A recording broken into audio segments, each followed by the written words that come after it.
Right, everybody, welcome back to the well-anticipated video. In this video, we'll be going through Ruben Amorim tactics at Manchester United, how he's likely to set up, what can he bring to Manchester United, and much, much more. Now, he officially has been confirmed. He's at the training ground, carrying out all the stuff that he needs for Manchester United. Now, as I said, we'll be looking at how he sets up, what he's likely to do with this Manchester United team. So let's get straight into it. So, initially, listen, everyone's very, very excited about Amorim coming in. He's got a lot of hype, a lot of buzz, and a lot of anticipation about him.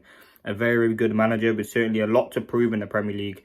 But the signs that we've seen so far at Sporting are absolutely fantastic. Now, obviously, the signings and the intensity is totally different. But let's talk about how he sets up. So he sets up in that 3-4-3 system. 3 centre-backs, a deep left winger, a right back, a 6 and an 8, a shadow striker on the left, a right forward on the right, and a complete striker down the middle.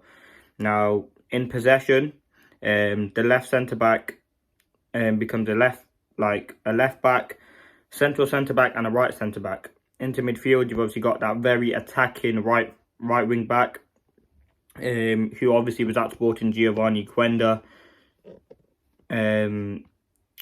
He has that very, very central build-up and a high-pressing team. He likes to press from the front, using everyone as a team unit. And in possession, he likes to keep the ball, high possession, and ultimately create chances. As I said, he has typically one deep fullback and one fullback that's up the pitch. You can see that potentially being Delo at Manchester United as kind of the attacker, and then you could see Mazraoui or Shaw, someone like that, as the deep lying sort of left back. He's a high pressing team. The central midfielder pushes into the midfield to create numerical superiority, suffocating opponents as they attempt to build from the back. This strategy disrupts the opponent's rhythm and forces turnovers in the big areas.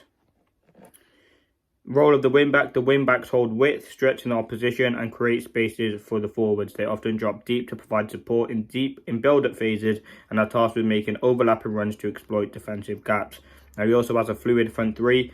In attack, Amorim encourages dynamic interplay among his front three. Wide forwards drift into half spaces, allowing quick switches of play and overloads on one side. This creates confusion for the opposition's defensive structure.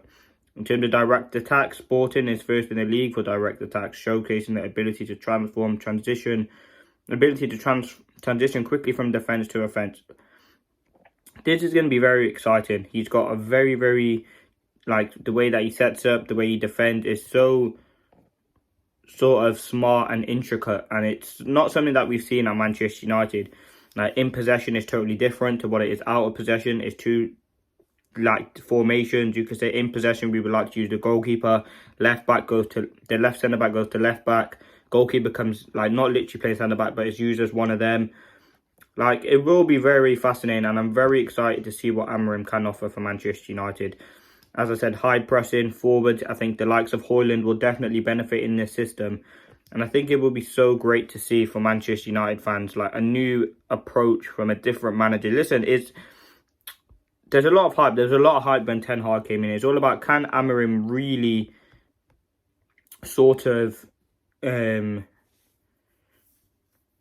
use this squad, and obviously he's going to want to bring in his own players. He's brought in his own coaches already and has already got rid of Ruben Amorim.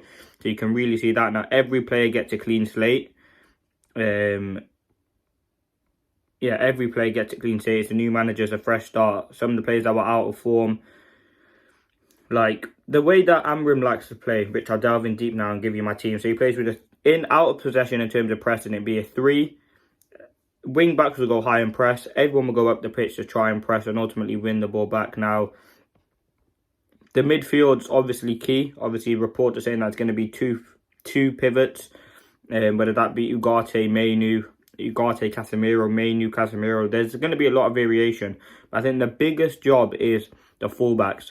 The fullbacks are going to be absolutely key. They need to be up and down the pitch, providing that defensive support, but also providing that attacking support. And you're ultimately going to need players who can do that constantly. Now, Luke Shaw has been someone who's tired, can play that left back role or left wing back role. For me, I don't think he can. I don't think he has that anymore. He's had a lot of injuries. I think the left centre back role will be perfect for him. I think the perfect fullbacks, Delo and Mazraoui for me at the moment, until we see who we can bring in. In terms of midfield, as I said, it will be that double pivot that kind of creating a box formation and really hunting down the kind of press. Then you have the attackers. You have a central striker, which will likely be Højlund, And then you have two inside forwards. They're not like wingers because the fullbacks will provide that width, but they're inside, playing with the striker, and really creating that support. And that's something that Amorim will like to bring with United, is that close ability, that high press. Now, let me go through the team that I think Amorim will set up at Manchester United. This is what I think, and I'm just going to say, for his first game against Ipswich is what I'm going to say. I'll run through some others, but I'll run through the main one that I think will be against Ipswich. I think it'll obviously be Onana in goal. I think Yoro will return. He's would have had a few weeks training by then. I think it will be De Ligt and Martinez in midfield. I don't know if Maney will be back, so I think it will be Ugarte, Casemiro. The inside forwards, I think he will start Rashford and Ahmad, and he will be holding through the middle. Now, there's definitely some changes you can make. Now, where does Bruno? Bruno has to start, and I think he would be definitely in one of those inside forwards. Rashford, Garnacho, these sort of players. So there's a lot of players to fit into the system. I forgot about the fullback. I think the fullbacks will be Delo and Mazraoui. I think he will go defensive in his first game, which is fair enough. He doesn't really know too much about the players. But again, there's so many players that could come in, and there's so many different ways that we can play. Like Bruno, you've got Rashford, Ahmad, Garnacho. And then in possession, it will change. You'll have a 2-3-5 sort of formation. And we're hoping, listen, all I'm hoping is that it can work. And then it's a very, very good set of players. It's very, very good tactics and a very, very good vision. But again, we've had the greatest managers in their fields over the years, whether that be, we've had ex-players, we've had serial winners, we've had experience, we've had a lot, we've had up-and-coming coaches. And it just hasn't seemed to work. Now, I'm hoping that with Amorim, he can really transform that culture at Manchester United. Now, as I said, just quickly on his tactics, the two inside forwards are key. Sorry this video's been all over the place, but the two inside forwards are key to what Amorim really is trying to do. Listen, that's been a quick tactics video. I'm going to do another video talking about his ideal team anyway. But let me know your thoughts. That's quickly been a video on Ruben Amorim. His tactics explained. He plays a 3-4-3 system, two inside forwards, high press, high fullbacks. Very good ball control defenders and very, very good ball playing goalkeeper. But listen, let me know your thoughts. Do you think Ruben Amorim will be successful at United?